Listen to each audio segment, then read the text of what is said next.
Yeah, we're having fun with that, actually, the birthday calls. And it's a very good morning to the Mayor of Dubbo, Councillor Matthew Dickinson. Good morning, Mr Mayor. So when you do the birthday calls, do you have to give the year of birth, or is it just the... No, we just do the birthday calls. It can be 8, 80 or any age. Right. And we have had someone who has had a birthday call and they were 62. Right. But mainly their children, of course. But we're a bit light on at the moment. We've got plenty lined up, for September, October, November and so on. But we're very light on when we started this in the middle of July to get July ones, and we're a bit light on for the first week of August. Right. But anyway, well, I do know we've got someone for Monday, and we had someone this morning. So it's building up. Good. It's building up. Well, I can't help you at the moment. Sorry, I'm a February birth, so I can't help you at all. All right, well, we'll find out when your birthday is. We'll give you a call, but we'll charge you. It'll be a council grant for you to get a birthday call. I went to the official opening of the new council chambers last night. Yeah, thank you for coming along. It was great to see some former councillors there. Well, yes, we had a former mayor and a couple of former deputies and so on. I've got to say, and I've already told you this, but I'll tell you on the air, they look horrible. It's portable. It's horrible. You stack it away. It's got no presence about it. So, and you said it was pragmatic, and the general manager, the CEO said it's pragmatic.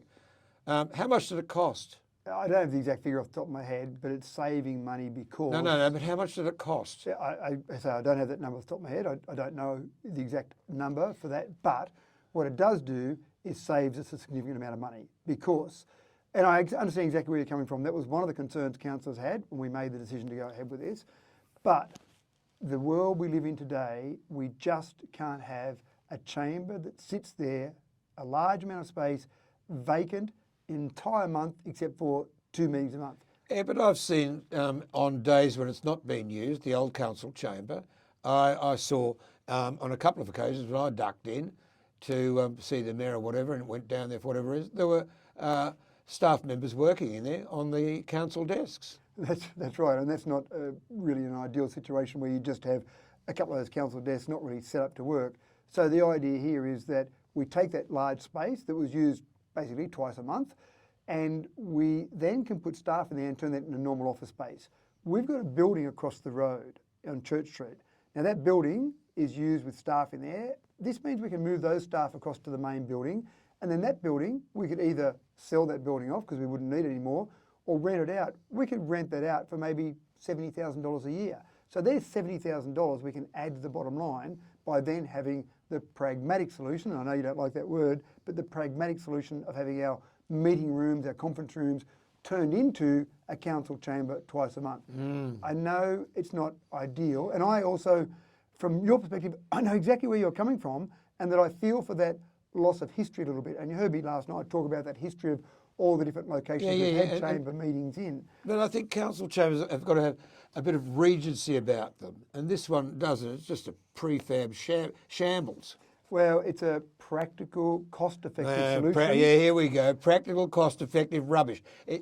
There's no regency there. There's no feel there, because I know, and other people know, you just pack it up and wheel it away, and then it becomes a conference room for the rest of the month. If you went down there today, right now, you'd see some meeting rooms there where people are having normal meetings, having normal conferences there. And again, that's the world we live in. We've got to make best use of every dollar. So every dollar that a ratepayer gives to council, I think the ratepayers want to know that that's being used in the best possible way. And so that's the demonstration of this. And I understand fully where you're coming from. But as I said last night at the opening, and you absolutely understand this when I first got onto council, because of the fire, we were meeting around at the old Dubbo High School. In the assembly hall at Dubbo High School, yes I know. Moving right along, we've got a lot to ask you. Sure. Next, all right, Spears Drive is a goer.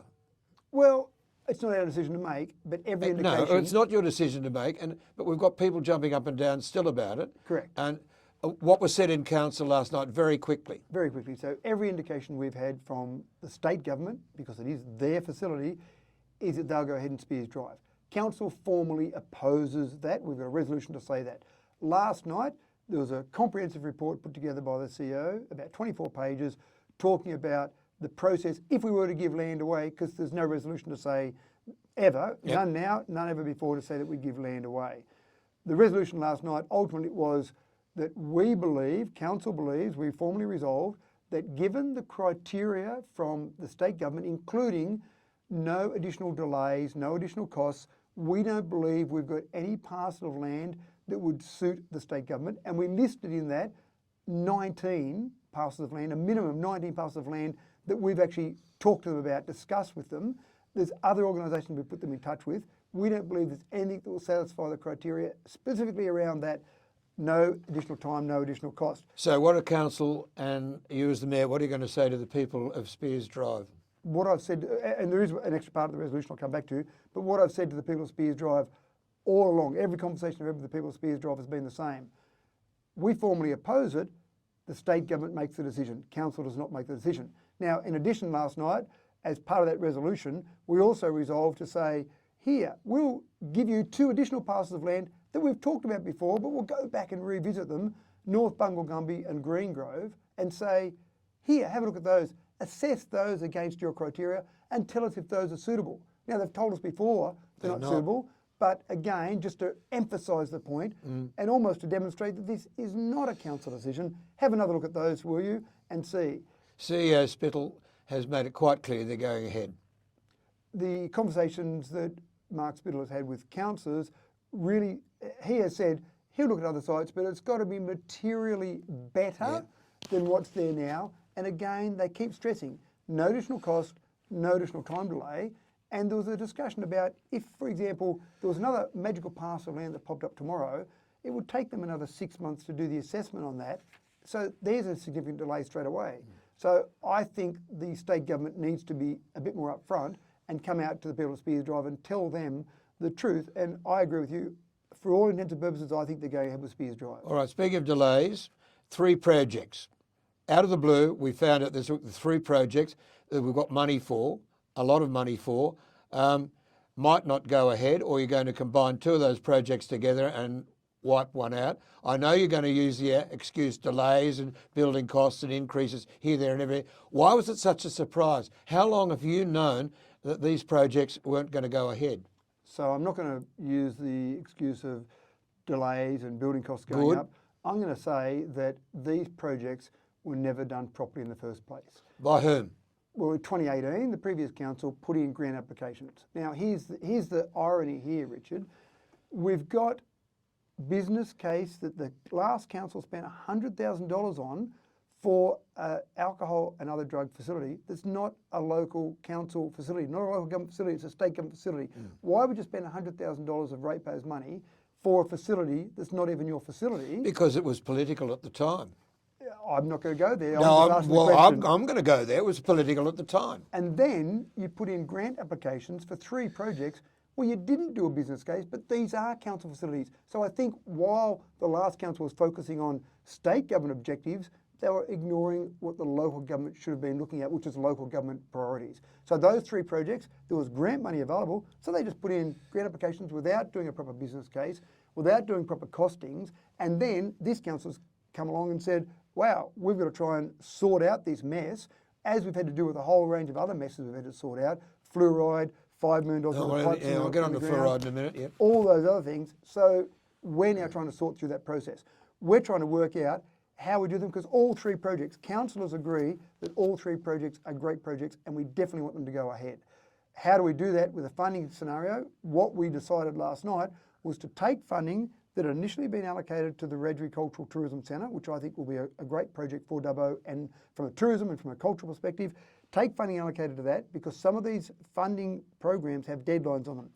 Put those funding amounts into the Old Dubbo Jail Plaza and to the entertainment precinct, the events precinct on the river, and finish those 2 projects with the funding we've got, so that we can finish those off and get to the point where they've cost the ratepayers nothing, use all grant money. If we then went ahead with the Rajri Cultural Tourism Centre, we'd need to find $9 million, and I don't think that's fair. What we can then do, though, is take another funding program that's available that starts in August and put an application in for 50-50 funding using money that we've already got. What was the voting on that resolution last night? It was unanimous. It went through. Unanimous? Yeah. All right, okay. So what that will mean, if we're successful in that funding application, which I think we've got a very good chance for, that will end up costing about $2.2 million to the ratepayers to build. So ultimately from those three projects, three great projects, it'll cost $2.2 million.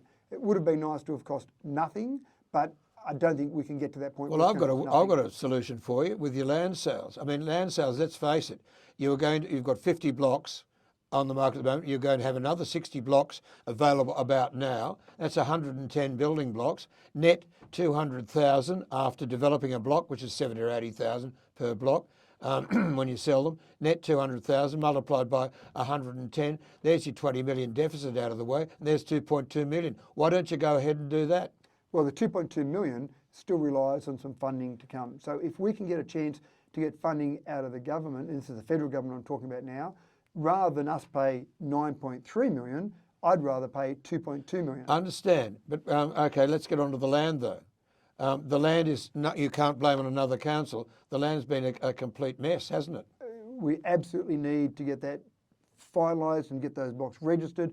People, we've talked about this before. I know, you've got to register. People bought land last year at auction in good faith, thinking that maybe early this year they'd be able to start building on that. That land still isn't registered. So I mean, that's a shambles for this council though, isn't it? It's certainly been disappointing, and that has disappointing. been It's a shambles. Well, shambles. And what about the 60 you're going to develop? It was supposed to have developed now on the market. So, where are they? Yeah, and again, they're behind schedule. There's no doubt about that. So we're working through those. They have been building. How are you going to sell those blocks? You're going to do them by auction again, or are you going to give them to agents to flog?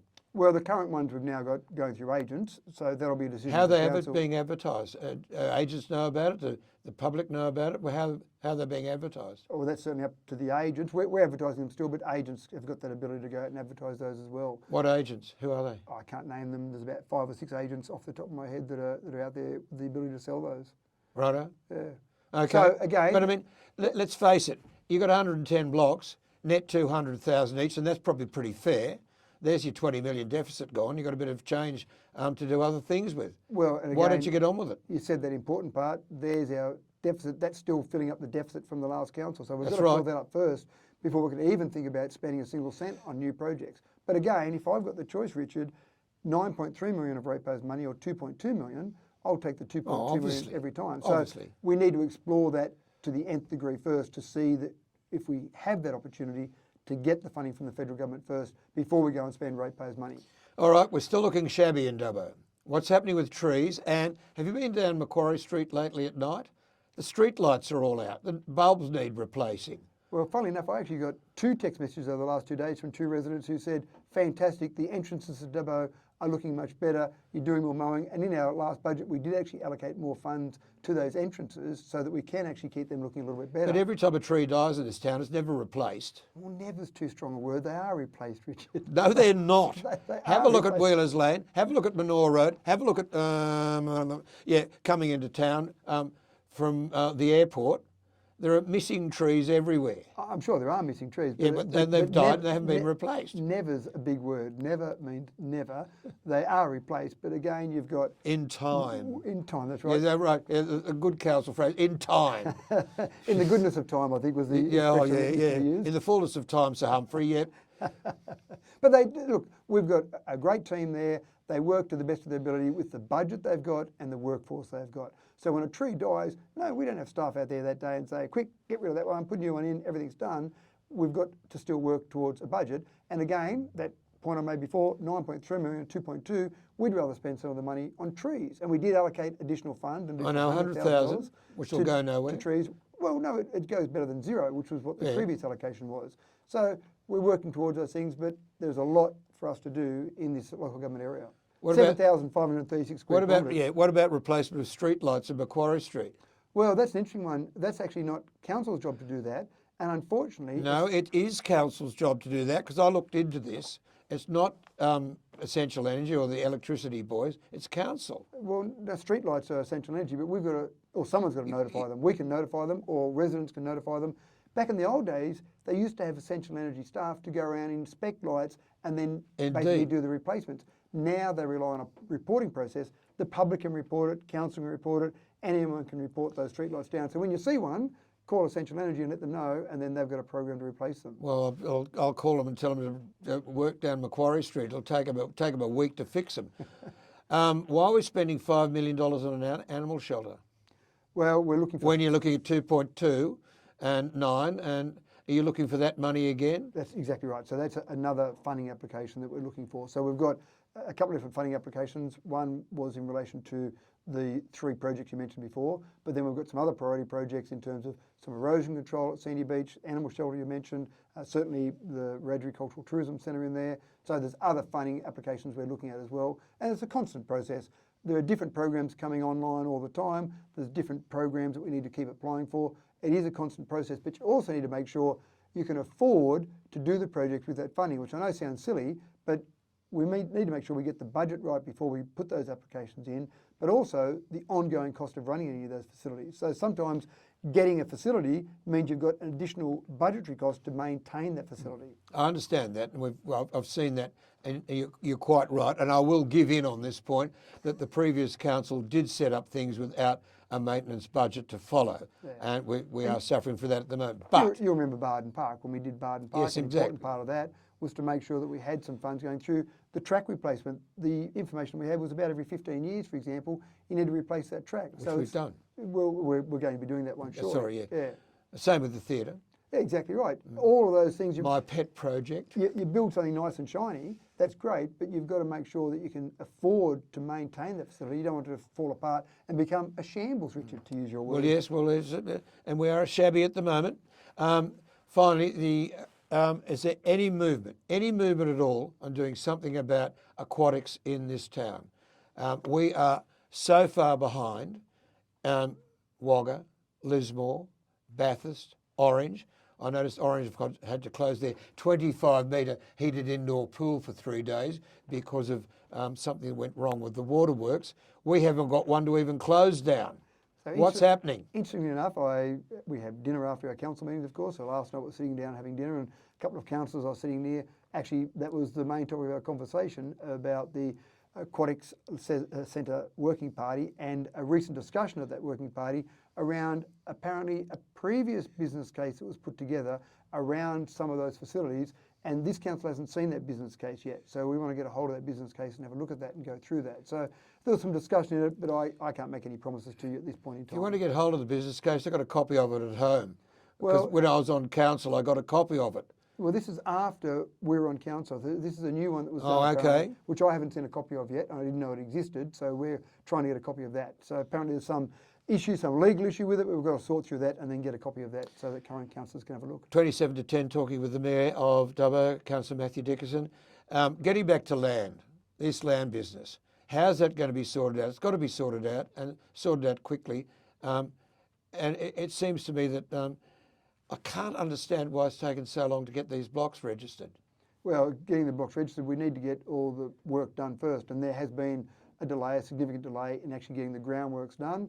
And we know there are delays in building at the moment, delays in building materials, culverts. If you want to go and buy a culvert at the moment to put in, depending on the size of the culvert, to put in your roadworks, there's a 12-month delay. You go and order some culverts today, 12 months' time you get them. So Inland Rail is actually using a lot of those culverts up as an example. So we've got to get the building works done for that development, then get those blocks registered before people can start building on them. And that has been behind schedule, so I do apologise to those people, in particular those people who bought at the auction in good faith. It was expected that those blocks of land would have been being built on by now, and unfortunately they're not. So that is a disappointment, there's no doubt about it. All right. It just staggers me that we haven't got 60 blocks, the 60 blocks developed now to sell, because it would get council out of a $20 million deficit. Well, it's certainly, and I'm not sure to get the full 20 million, but certainly there's... Well, it'd be well on the way. That's right, significant funds for council, but also people want to move to Dubbo. We want places for them to live. Indeed. People have bought those blocks because they want to build on those blocks. So we need to deliver on that, and we are doing our best, but again, there's been some delays there, which has been disappointing. Well, off you go and enjoy your pragmatic council chamber. Folks, I won't even go there. It's awful. it's bloody awful. Well, it's pragmatic. Pragmatic, yeah. We still... And when I said that last night, Councillor Goff was listening and Councillor Goff was nodding. She's not happy with it, I could tell. Put it this way, we still make decisions, we still make good decisions, we still have good debate, and that's the most important thing about the council chamber. I understand your point, but we need to make sure we look after the ratepayers' dollars. Indeed. Sell some land. The Mayor of Dubbo, 25 to 10, DCFM 88.9.